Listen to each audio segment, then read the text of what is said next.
जय हिंद दोस्तों, स्वागत है आपका जीके जीएस वाला में। दोस्तों आज हम कवर करने वाले हैं BA second year fourth semester exam 2023।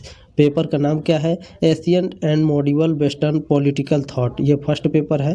Paper code क्या है? POL 203। ठीक है, ये फर्स्ट पेपर है। सभी बहुविकल्पी प्रश्न होंगे। दोस्तों कमेंट करके बताइएगा। सब्जेक्टिव टाइप क्वेश्चन का भी मैं वीडियो आपको दे दूंगा। चलिए स्टार्ट करते हैं आज की क्लास। इसमें पहला प्रश्न कह रहा है दोस्तों, किसने कहा सभी वस्तुओं का मापदंड मनुष्य है? मनुष्य का अध्ययन ही मानवता का सच्चा अध्ययन है। स्वयं का अध्ययन करो और अपने आप को सद्गुणी बनाओ। यह किसने कहा था? मोस्ट इम्पॉर्टेंट प्रश्न है दोस्तों, तो याद रखिएगा, प्रोटेगोरस ने कहा था। ठीक है, आगे बढ़ते हैं। अगला प्रश्न है, दो ज्ञान का सिद्धांत किसने दिया? तो इसका ऑप्शन नंबर बी है दोस्तों, सुकरात ने दो ज्ञान का सिद्धांत दिया था। अगला प्रश्न कह रहा है, किसने कहा सद्गुण ही ज्ञान और अज्ञान ही पाप है? ऑप्शन नंबर सी है दोस्तों, सुकरात ने कहा था सद्गुण ही ज्ञान है और अज्ञान ही पाप है। आगे बढ़ते हैं दोस्तों। यूनानी भाषा में सिनिक शब्द का अर्थ होता है। वेरी मोस्ट इम्पॉर्टेंट प्रश्न है दोस्तों, याद रखिएगा। इसका ऑप्शन नंबर डी होगा, कुत्ता। यूनानी भाषा में सिनिक शब्द का अर्थ होता है कुत्ता। अगला प्रश्न कह रहा है, सुकरात एक यूनानी दार्शनिक थे। ठीक है, सुकरात एक यूनानी दार्शनिक थे। अगला प्रश्न कह रहा है, सुकरात का शिष्य कौन था? तो याद रखिएगा, ऑप्शन नंबर सी है दोस्तों, सुकरात का शिष्य प्लेटो था। आगे बढ़ते हैं।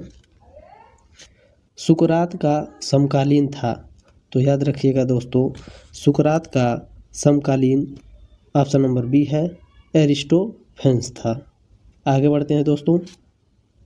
प्लेटो के अनुसार सुकरात के पिता थे।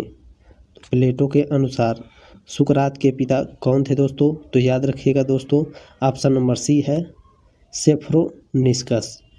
अगला प्रश्न कह रहा है दोस्तों, सुकरात का कहना है कि आत्मा द्वारा निर्देशित किया जाता है।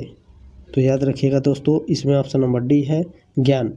सुकरात का कहना है आत्मा द्वारा क्या निर्देशित किया जाता है? ज्ञान। अगला प्रश्न है दोस्तों, सुकरात किस क्षेत्र में अपने योगदान के लिए प्रसिद्ध हुए? तो याद रखिएगा, ऑप्शन नंबर सी है, नैतिकता के लिए प्रसिद्ध हुए। अगला प्रश्न कह रहा है, पश्चिमी दर्शन के संस्थापक कौन थे? तो ऑप्शन नंबर बी है दोस्तों, सुकरात पश्चिमी दर्शन के संस्थापक थे। अगला प्रश्न कह रहा है, आधुनिक समय में किस फ्रांसीसी दार्शनिक ने खुद को एपिक्यूरियन के रूप में संदर्भित किया? तो इसका ऑप्शन नंबर डी होगा दोस्तों, पियरे गैंडेंसी ने।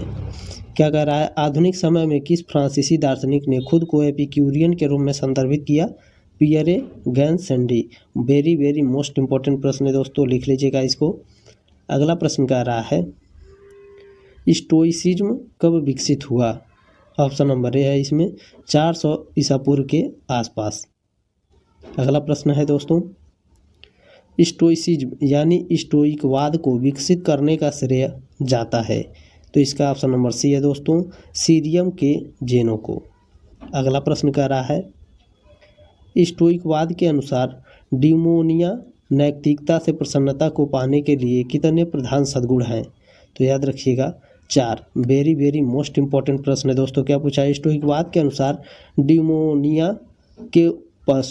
स्टोइकवाद के अनुसार यूडोमोनिया को पाने के लिए कितने प्रधान सद्गुण होते हैं? तो 4 होते हैं। अगर पूछेगा कौन कौन से होते हैं, तो याद रखिएगा दोस्तों, प्रज्ञा, न्याय, साहस और आत्मसंयम। ठीक है, आगे बढ़ते हैं। आत्मनियंत्रण और जितेंद्रियता की नीति किस राजनीतिक विचारधारा की विषय वस्तु है? तो ऑप्शन नंबर 1 है, स्टोइकवाद की। अगला प्रश्न कह रहा है, एपिक्यूरस ने सुखवाद यानी भोगवाद की स्थापना कब की थी? तो याद रखिएगा, ऑप्शन नंबर ए है, 306 ईसा पूर्व एपिक्यूरस ने सुखवाद यानी भोगवाद की स्थापना की थी। अगला प्रश्न है, स्टोइक दर्शन को कितने भागों में प्रस्तुत किया जाता है? मोस्ट इम्पॉर्टेंट प्रश्न है।